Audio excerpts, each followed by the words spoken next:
purchasing a water tank, upgrading to an inverter AC, or buying a hybrid vehicle, we've got the green to help you go green. Fast approval, low interest rates, and Mother Nature approved. Your future self will thank you. Visit firstnationalbankonline.com or call 784-456-1501 for more information to help you turn your green dreams into clean realities. First National Bank, here for you.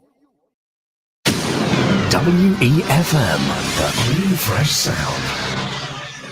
WhatsApp us or call us at 457-9997. Activated Mornings on WEFM 99.9 is on now.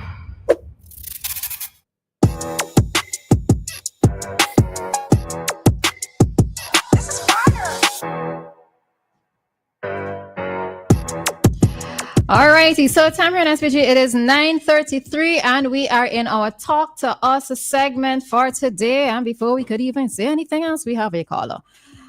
Hi, caller, good morning. Good morning. How are you guys doing today? We good. What about you? Okay, I'm fine. There is some urgent information I need to get out. Now, remember, we don't deal with electoral and silly seasons. Yeah, let them carry on. But anyway, there is something brewing and trending since last week. It is a big discussion amongst pilots on the upper atmosphere closure. Okay? Now, basically, close the airspace. In other words, you understand layman language. By closing the airspace, okay, you will divert a lot of flights. I will explain how these flights are diverted. You will destroy the people's fuel plan.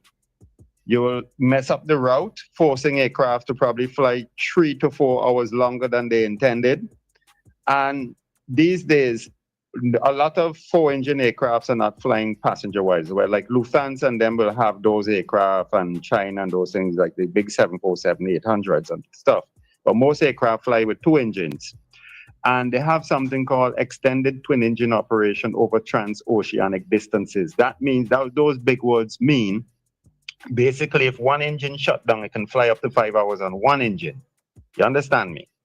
Now, what will happen here when the United States, I'm going to say when they decide to remove Maduro, which is really trending right now, the atmosphere will close. So those aircraft that you hear flying over at night, taking a shortcut, for example, if a plane flying from Mexico to Brazil, he can't fly all the way around. He will cut across us up here and cut across and go down. You can look at the night map. Our airspace is a heavy road. It's a busy, it's like Annisvale. Roads going in all directions over us, right over our heads here, because they have to take the shortcut to get down. Depends on weather, etc. Sometimes you might fly in a flight going where it's not intended because of weather push him all the way down here. So he has to cross. So any closure of our airspace is going to damage our tourism product and stop the cruise holidays. It will stop that because the aircraft will not be able to bring in the crews. Now, the reason for the airspace closure, when the missiles and the tomahawks and things start to fly around, you need to be very far away from those things. So it will affect us. So those who study an election, please put a plan in place in case the airspace is closed, that somebody didn't call you and warn you and tell you. This ain't about politics and all of that, because this is silly season right now. So girls, thanks for listening. Somebody from your tourism, your civil aviation department, I would like to hear them address it, and I would like to hear Argyle say something about it. What are you going to do in case the airspace is closed? Take care. Have a nice day. Okay. Thank you. Great. You're welcome. All right. All righty. So we have Jeff on the line. Jeff, good morning. Good morning. Yes, how are you guys doing? I'm going to go to the Wednesday hump day. Mm-hmm. Hump day. Mm-hmm. Yeah. Well, let's piggyback on what the caller just said about what is imminent going on down in the Caribbean right now. My wife and I was out last night, but from yesterday morning, doing a relief in Jamaica. We spent about 6 hours of our time, delivering stuff, picking up stuff, packing stuff, and all of Jamaica. And one of the person who was heading this relief, they might be going out to Jamaica to help. And they showed me a video of what is stockpiling in the Caribbean right now in terms of fighter planes and boats and everything. And it mentioned, that video mentioned about the airspace will be shut down. So the intention, be prepared. Get things in order, your water, your food, whatever. Because it's imminent. It's going to happen. And what I was saying about Mr. Andrew John, I heard him clearly. But some of the questions they trying to answer, he was very evasive on some of them. But then again, I have heard some of the NDP educators was failing miserably in school, their school that they were managing. I'm not saying that this school. I'm not sure which one they will fail miserably. Their school in terms of performances. So I don't know how they're going to improve when they were also in that particular thing and the school failed miserable. But my thing is, you have Mr. John came on, you have people from North Leeward came on, but the current representative from South Leeward, who could maybe walk to the studio, have not been on there. And he's going for what, his fourth term? Now, if he cannot come in there and say something, he does not need to be re-elected because he's not serving the people. And people of Camden Park, you guys know me as Jeffrey Doyle. My grandmother was Miss Katie. And I advocated, you guys have to remove Nigel because he should be out there representing. Please, get rid of this man because we have people coming from all other constituencies and he has not been there. Have a good day. And he has not been there yet to represent. Come on, people. All right, that's all I have to say. All right, before you run though, how is Carol's family doing though? Oh, they're doing pretty good. They lost current. They had a couple of floodings, etc., but no life so far. I'm hearing about 60-something people died so far. That is sad, and still counting, I believe. So we are doing the best we can up here, and I'm sure other places are doing that too. So they will hit hard. I guess just like how kind of one of you that was hit, they destroyed in some areas. Okay. All right, ladies. All right. Anyway, how is Kingsley doing? Any work with Kingsley? Yeah, I spoke with him on Saturday. Spoke with him on Saturday. He still said that he's up and down, but this Saturday he said he felt better, so he went out to work on this Saturday. So we should probably see a return of him maybe end of month. But life is holding it down for him in the interim. But he says he's fine. I listen to that, yeah, usual Kingsley Spirit Kings. He said he's fine. So yeah. He's a fight, and he will fight back and be back on the radio. Yes. We'll miss his voice on the radio. Yes. All right, ladies. All right. Have a good one. All right, you too. Right. Thanks, Jeff. All right. See.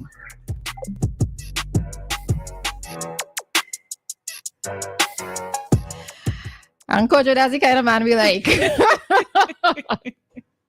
All right, the phone lines are open. The number to call. Well, we could only accommodate maybe just one more caller though, because of we're quickly approaching 9:45. So it is a Talk to Us segment. If you want to call, it is 457-9997. But if you do, you would have to be brief, okay? I can't even remember if it was Jeff or the caller before who was said we should pay attention, talking about the US-Venezuela conflict. One of the things that I noted a while back, which was interesting among all the interesting things happening, is the deployment of the USS Gerald R. Ford, the deployment here in the Caribbean. And that particular ship is supposedly the largest warship in the world. They sent it down here. It's interesting. Yeah. And now, Sheffer, like sometimes you have to compartmentalize what's happening around you. I feel like right now, let me just deal with elections in a local context, Let me just deal with elections. Maybe let me just deal with Christmas and end the year. And then at the start of 2020, what year is this? 2026? So eat good for Christmas. Yeah, at 2026. I might be able to find the energy to deal with something else, right? But it's really difficult, I suppose. And this is one of the things where you really should enjoy being a child, where you're oblivious to many things around you, unless it's something that's happening directly in your house. You are so oblivious to many things around you, because then as an adult, you kind of feel emotionally attached to certain things that's happening around. And and even like right now in this political season, I have had to have an emotional detachment, right? Because I realize that if you have to take on everything, if you have to read everything, it just has a way of literally affecting you internally, emotionally. You become overwhelmed. So if I'm dealing with this in a local context, I'm not quite sure if I'm ready to have to put my mind to the change that could possibly happen for us here in our region. And given the fact that we are on the southern end of the Caribbean, I just call me wanting to live in my bubble, but I could only deal with one thing at a time, right? So it's rough, folks, it's rough. And I think that's at one point in Uncle Ivan's plans, he had intentions to put a dome, probably just over Kingston, but probably could have deal with a whole dome over SVG right now, But that's the thing. We can, while we live in the dome, and as I'm talking about my bubble is going to burst at some point in time, and you have to deal with the realities of what's going on around you. But I feel it for politicians right now. I feel it for candidates. I feel it for their families, their spouses, because it's election season, for the supporters in a sense, for some supporters in a sense, because there's a lot that is happening. But I mean, if the NDP happens to win the election, it would be an interesting thing for them to have to deal with in their first year of government in this round, or at least as being a prime minister for the first time for Friday. Yeah, that will be a real big thing for you to deal with in your first term in office. But as I said, remember on Monday when I came in, I said I had a lot of time on the weekend to think about many things. Yeah. One of the things that actually crossed my mind is the adjustment that's going to be made, that has to be made by various sectors, various businesses, all those in a sense that were aligned with the ULP for the past 25 years. And that's a significant amount of time. If the NDP does win, how is this transition going to be? Like when it happened at the age of 18, because I was just a young adult, I was still in school. The transition, I didn't really see it or feel it in a sense, because I wasn't like involved or even in the media aspect. I couldn't be able to tell, but I'm trying to figure out how are some places going to make that adjustment after 25 years.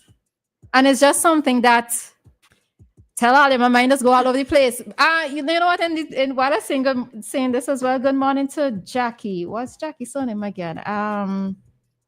Jackie Jackson Farrell, Mr. Farrell, right? Because I remember every time when I say remember, take a walk in my head sometimes, and then he said something to the effect afterwards. You don't remember? All right, okay, never mind. Yeah. Anyway, so good morning to Mr. Jackson Farrell. So we are heading on out with our thoughts. Oh, yes. I remember. We are heading on out with our thoughts. Mr. Minuteman, you see what happened? We had a go, all right? So apologies, we can't take the call right now.